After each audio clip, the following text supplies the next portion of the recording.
Hey everybody, this is take two of a video that gave me problems and I had to delete right away. So I just did a video about deleting videos, and this one had some kind of technical difficulties. I had to get rid of it right away and redo it.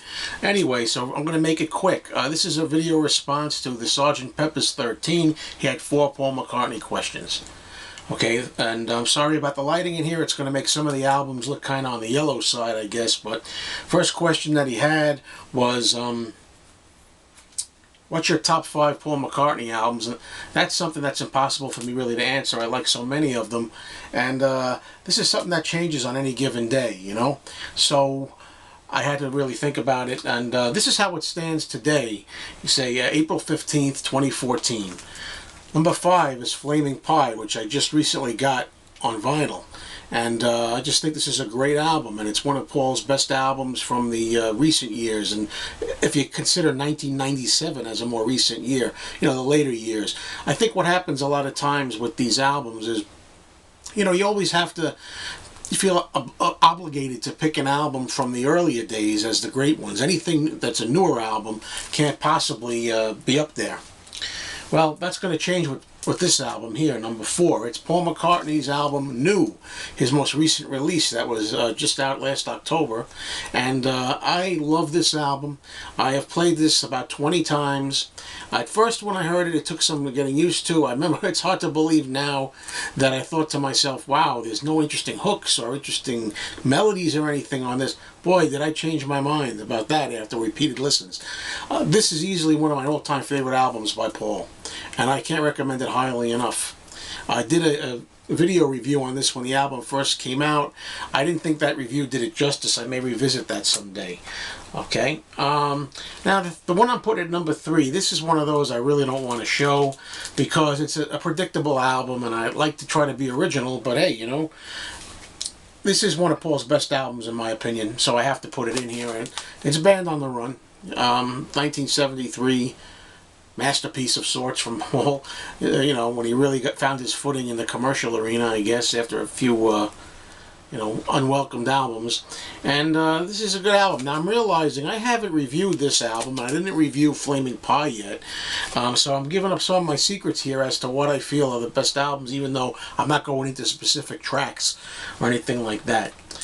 Number 2 right now, or maybe always, Venus and Mars, which I think is a great follow-up to Band on the Run, and maybe even better than Band on the Run in some regards, or just as good.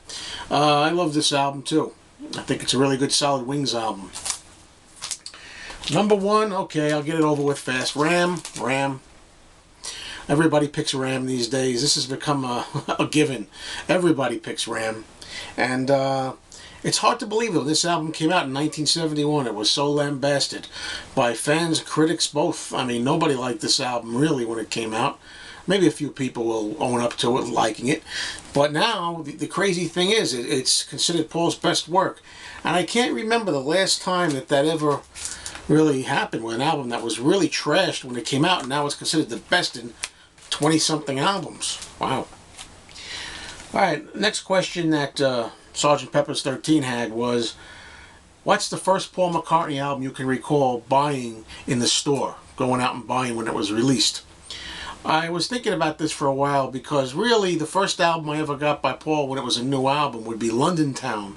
But I won that, I don't know if it counts, I won that when I was at Seaside Heights in New Jersey, and they had these spinning wheels on the boardwalk where you put down a quarter and you win an album, and I won London Town. Well, that's not the first album I went in to buy in the store on my own. That would be 1979, and this album, Back to the Egg, which is also one of my all-time favorite Paul albums, and could have fought for the top 5 spot there. This is a copy from 1979, my original copy. It's very rare that I have any albums left anymore from when I first bought them, because I sold off my original collection and now I'm replacing everything. But this particular album I kept because in 1982 I got it signed by Lawrence Juber, if you can see that signature. It's in a pen. Lawrence Juber, the guitarist from Wings, for this album.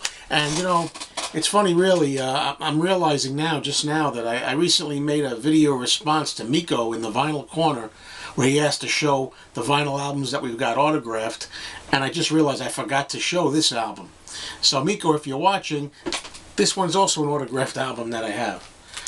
Okay, so that's two. Then also the question was, what's your favorite Paul McCartney song, solo song, I guess? And that's really difficult because I like so many. In some ways, it's very difficult to pinpoint one. It's more than the Beatles. I mean, Beatles I have an easier time. But I'm going to go, I think, with the one that's pretty predictable. Maybe I'm Amazed, from the 1970 McCartney album. And I like the live version too, but my favorite one is the studio version, which for me is not played enough on the radio these days, at least not in my neck of the woods. So I'd like to hear that played on the radio more. The reason I like it so much is because it's one of the rare times, I think, where Paul really let it all hang out. Showed his pain, his uncertainty, his doubts, and that he was lost, and he needed Linda, his wife, to help him understand and help him get together. Which really was, you know, from the heart for Paul. And we've heard a lot of that from John Lennon, but not usually for Paul back then.